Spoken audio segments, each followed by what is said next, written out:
बात करते हैं नेक्स्ट साइन की, स्कॉर्पियो। स्कॉर्पियो के लिए ये ट्रांजिट जो है फिफ्थ हाउस में हो रही है। फिफ्थ हाउस नॉर्मली एजुकेशन का होता है, रोमांस का होता है, बच्चों का होता है। और जब इस हाउस में से सैटर्न ट्रांजिट करेगा तो मेरे ख्याल से इनके मामलात में थोड़े से मसले क्रिएट होंगे।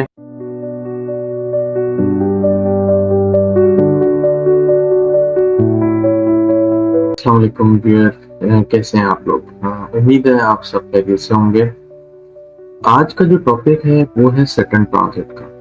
तो सेकंड ट्रांजिट से पहले मैं आप लोगों का शुक्रिया अदा करना चाहता हूँ, क्योंकि आपने मेरी जो प्रीवियस वीडियो थी सोलर इक्लिप्स, उस पे बहुत मुझे सराहा है। एंड आई होप कि मैं इसी चीज को कंटिन्यू करूंगा और आने वाले दिनों में जो भी मेजर ट्रांजिट्स होंगी या मेजर इवेंट्स होने वाले होंगे उनके ऊपर वीडियो आपको एटलीस्ट वीकली बेसिस पे दिया करूंगा। तो इसलिए प्लीज अगर आप इस चैनल पे नए हैं तो सब्सक्राइब करें और वीडियो को अपने फ्रेंड्स एंड फैमिली के साथ शेयर करें। तो आते हैं टॉपिक पे। जैसे मैंने कहा है कि आज हमारा टॉपिक जो है सैटर्न ट्रांजिट का है, तो मैं थोड़ा सा सैटर्न के बारे में आपको बताना चाहूंगा। उसके बाद फिर मैं हर ज़ोडिएक साइन पे क्या असर पड़ेगा सैटर्न ट्रांजिट का, उसके बारे में डिस्कस करूँ। लेकिन इन सब चीजों से पहले मैं आपको एक बात बताना चाहता हूँ। जो सैटर्न है वो मेहनत का कारक है, मतलब वो आपसे मेहनत करवाता है। अगर आप मेहनत से भागते हैं तो ये चाहे आपके फर्स्ट हाउस में ट्रांजिट हो रही हो या आपके 11th हाउस में ट्रांजिट हो रही हो, ये आपको बहुत तंग करेगा। तो इसलिए सबसे पहले आपको ये प्रिपेयर होना चाहिए कि आप इस ट्रांजिट से पहले अपने आप के ऊपर गौर करें। क्या आप मेहनत करते हैं या आप कोई ऐसा काम तो नहीं करते या शॉर्टकट तो नहीं अपनाते जिससे आपको आने वाले दिनों में मुश्किल का सामना करना पड़े। एक बात और है, ये ट्रांजिट या आने वाले दिनों में जितनी भी ट्रांजिट होने वाली है, ये तब एप्लीकेबल होंगी जब इनकी दशा या ये ट्रांजिट आपके कोई सेंसिटिव हॉरोस्कोप के पॉइंट से ट्रांजिट कर रहा हो, तब ये एप्लीकेबल है। वरना ये एक रेगुलर ट्रांजिट ही कहलाती है। इससे कोई ऐसा खुदा ना खास्ता कयामत नहीं आने वाली जो लोग डराते हैं और लोग बोलते हैं कि बस अब तो सब खत्म होने वाला है। तो चलते हैं टॉपिक की तरफ। जो पुराने इवेंट्स हुए थे सैटर्न की ट्रांजिट में पाइसेस के वक्त, 1930s में हुआ था, फिर 60s में हुआ, फिर 1990 में हुआ। तो उनसे एक चीज तो बहुत ही वाज़ेह है कि इन टाइम में जब भी सैटर्न ट्रांजिट हुआ और इक्लिप्स लगे तो दुनिया में बहुत ज्यादा खून खराबा हुआ, फाइनेंशियल क्राइसिस आए और एक नई दौर का आगाज हुआ। तो मुझे ऐसा लगता है कि हम इस चीज को डिनाई नहीं कर सकते, आने वाले दिनों में ये चीजें आपके सामने होंगी। मैं नॉर्मली नेगेटिव बातें नहीं करता, मैं कोशिश करता हूँ कि सबको मोटिवेट करूँ एंड दैट्स माय ड्यूटी। इसके बाद हम ट्रांजिट के ऊपर आएंगे।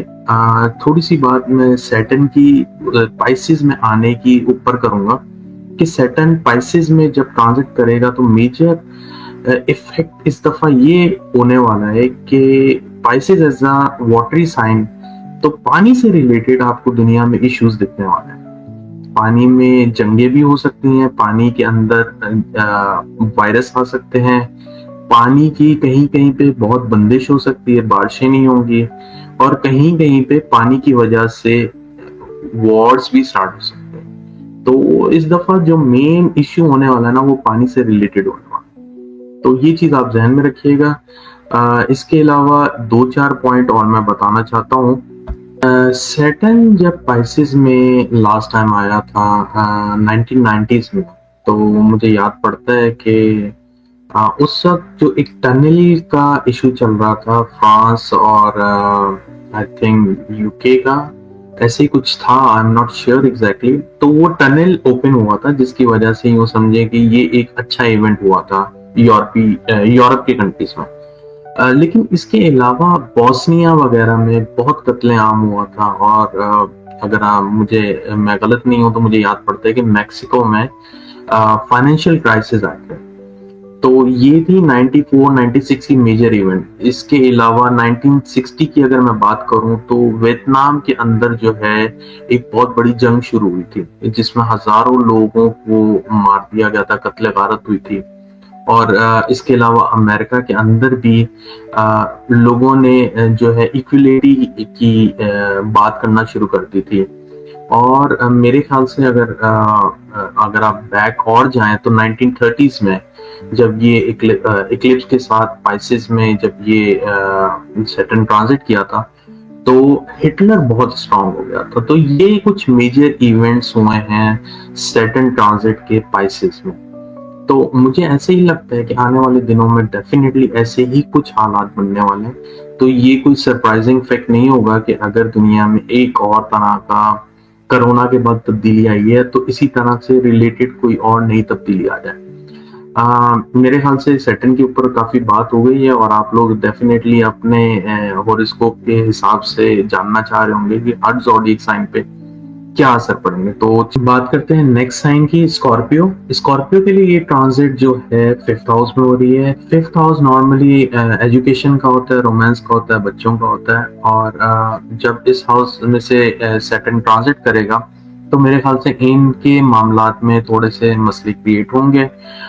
फिफ्थ हाउस में अगर आप पढ़ रहे हैं तो इसका मतलब ये है कि आपको स्टडीज के लिए जितनी मेहनत कर रहे हैं उसकी डबल मेहनत करनी पड़ेगी आपको वो रिजल्ट अचीव करने के लिए जो आप इससे पहले कर रहे थे। तो मेरे ख्याल से इस वक्त आपको बहुत कोशिश करनी चाहिए कि आप जितना हो सके मेहनत करें। इनके जो थर्ड एस्पेक्ट सेवन हाउस में पड़ रहा है, अगेन पार्टनरशिप इश्यूज और जो भी इनके स्पाउस हैं उनसे बिल्कुल क्लियर कम्युनिकेशन रखें, वरना इनके लिए इश्यूज बनते जाएंगे और इन द एंड ये होगा कि इनको नुकसान उठाना पड़ेगा। तो कोशिश करें स्पाउस और पार्टनरशिप को बिल्कुल एक ही पेज पे लेके चलें और ऐसी कोई बात ना करें जो आपके अगेंस्ट चली जाए, क्योंकि ऐसे मामलों में अक्सर ये होता है कि सैटर्न की जब भी इस्पेक्ट ऐसी पड़ती है तो ये अलहदगी के सिनेरियोस बनाता है। तो स्कॉर्पियो के लिए यही रिक्वेस्ट है कि कोशिश करें कि रोमांस और आपका पता है स्पाउस का, अगर आप मैरिड हैं तो ये एक ही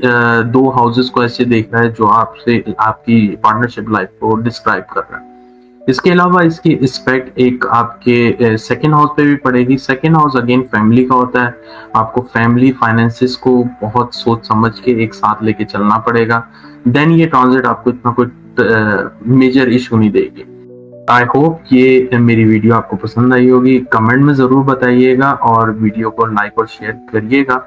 इंशाल्लाह मैं मजीद ऐसी वीडियोस बनाता रहूंगा। और अगर आपको कोई पर्सनल कंसल्टेशन चाहिए हो तो मेरा नंबर डिस्क्रिप्शन में भी है और वीडियो में भी चल रहा है, आप मुझसे डायरेक्ट रब्ता कर सकते हैं। मिलते हैं इंशाल्लाह नेक्स्ट वीडियो में, तब तक अपना ख्याल रखिएगा। अल्लाह हाफिज।